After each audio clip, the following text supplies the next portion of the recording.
What's up, Speedy's Garage gang? Welcome back to the Speedy's Garage YouTube channel. It's been a interesting week politically, and that might mean some good news for us car enthusiasts. So let's get into it. But first, I've got to do a little maintenance on the 170 here. When I ordered the car, it came with an Alcantara steering wheel, seats. They say these are suede as well as the headliner. I'm not sure if those are also Alcantara or not, but something I was a little worried about is actually happening, and I don't know if you can see it on camera, but in 2,433 miles, the steering wheel's already looking not great. It's kind of matted down. That Alcantara is starting to look, you can see it's getting shiny where I rest my hand on it. I'm going to try to remedy that today and get a maintenance protocol down to keep that looking like new. Doing some research, this stuff kept popping up as highly recommended. It is a Sonax Alcantara and upholstery cleaner. It comes out like a mousse, kind of foamy. Won't hurt the Alcantara or this foam behind the steering wheel. I did go ahead and pick up this yak hairbrush. No, I'm kidding. It's actually horsehair. You need something that is firm but gentle, I guess I'll say. And a microfiber towel. We're going to try to clean that steering wheel up, get it looking like new again. So you want to use a very specific cleaner like this Sonax. Actually kind of smells like lemons.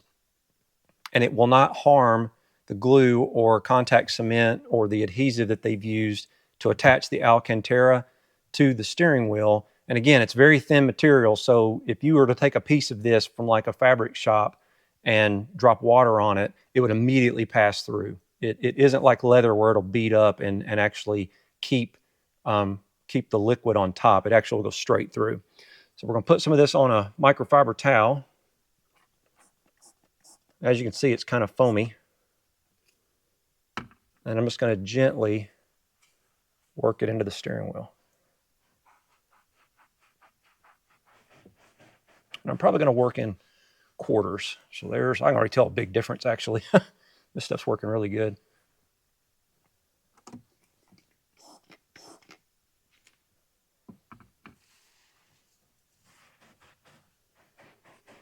I'm starting at the top because that's where I tend to rest my hand while I'm driving.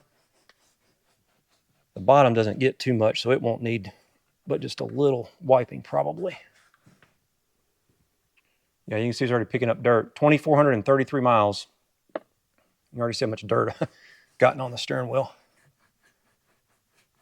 So after I treated the entire steering wheel, again, I did the top half a little more thoroughly than the bottom. It just didn't need as much.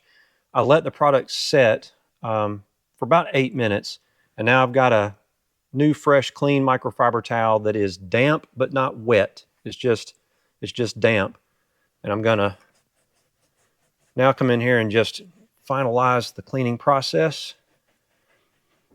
And the bottle says to do this until you don't get anything on the steering wheel or on the microfiber towel.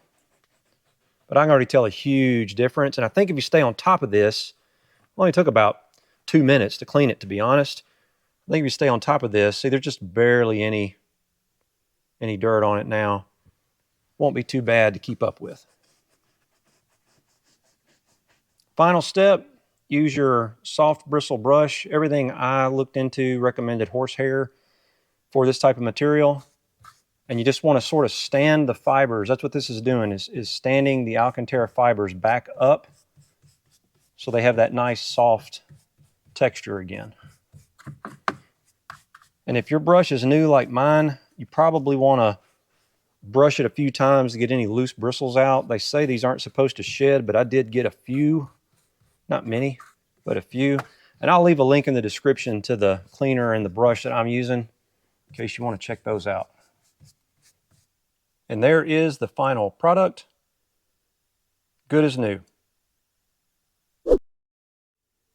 And I've also completed my second break-in oil change. And on this one, I did send off a sample to Blackstone for analysis. So that'll be coming up next. Be sure to check back soon if you want to see the results from that. But that's not why I'm here today. If you haven't heard, there was a pretty significant political event in the United States over the past week.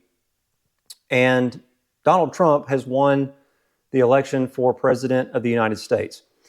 As soon as it started to get called, my phone started blowing up with friends of mine like, hey, this might mean the Hemi supercharged V8s are going to return and we'll be back, Mopar on top and a lot of these other things. And I'm not 100% sure that's true. Now, one thing I will say is President Trump has gone on record as saying he is going to start to roll back some of those EV mandates, which I personally agree with. I don't really want the government telling me what kind of car I have to drive. I think Stellantis, Dodge, Mopar, SRT, whatever brand you want to put them under, definitely needs some EV vehicles in their lineup. But to tell me under a mandate that there can no longer be gas-powered vehicles sold after 2033 or 2025 or whatever the dates are, I think is crazy. Number one, what if you don't want an electric vehicle? What if you travel far distances and they just aren't practical for you? But number two, why would you want the government telling you what kind of car you could drive? It'd be like telling everybody, in my opinion, you have to wear Nike shoes or you have to eat Italian food. You can't have anything else. Like, what if you like Asian or what if you like Mexican food? I think variety and not only that, but particularly competition is a good thing. Let the manufacturers build really awesome EVs to compete with their ICE counterparts and let the market decide. We live in a free market or mostly free market economy and country, and let the consumer vote with their wallet and buy the car that they want to buy. All that aside, I don't want to get too political because that's not really what this channel is about, but I'm hoping things improve in terms of the car community and the hobby of performance cars. If you look at Ford and GM, they kind of tested the waters with their EVs, but they didn't throw everything else away to only focus on EVs. So I personally think they're probably going to be in a little bit better position moving forward. I do expect a lot of the incentives that made EVs a reality or make more sense for some people. There was I believe a $7,500 tax credit depending on the price of the EV you were buying. And that's compelling to some people, like, hey, I can buy this car and I immediately get a $7,500 tax credit to buy it. So that's really $7,500 off the car. Then there were some incentives to have free chargers installed. And I believe some other incentives from maybe some of the electric companies, like up front, they would give you some discounts and some other things. But if they're having to do all that, is the EV really better, or are they just pushing it because of an agenda, perhaps? I don't know. Again, I think a choice is the right way to go. And maybe for some people, an EV makes perfect sense to drive back and forth to work every day, but then they want to have a powerful gasoline-powered engine or E85-powered engine, like in the case of a Demon 170, to have a good time with on the weekend. So I think there's opportunity here to have both, or the best of both worlds. That's kind of where I'm thinking things might go, assuming the EVs continue to improve. Now, one of the big things I kind of think about is I keep my cars for a long time, and I'm probably the outlier in that regard. A lot of people buy a car, it's an appliance to them, and every 3 to 5 years, they want a new car. They want the new, whatever the new features are, the new technology, the new safety enhancements, and all those things. Some of that stuff, to be honest, based on like Miss Speedy's car, they're a little bit annoying to me. Maybe I'm just more old school, but I drive daily if you've been following the channel, a coming up on 23 years old Toyota 4Runner, which I love. And what I really love about it is it knows it's an SUV or a truck. It's not trying to be an iPhone or a Pixel phone or whatever else. It's not trying to warn me that I'm going off the road. It's not trying to send me text messages. It's not phoning home and telling people how I'm driving or what my habits are, that I need an oil change. It leaves all that up to me, and it just tries to be the car that it is. Some of that other stuff, if you like it, that's great. It's just really not for me. Now, I do like some technological improvements. Like, I really like the launch control system in the Demon 170.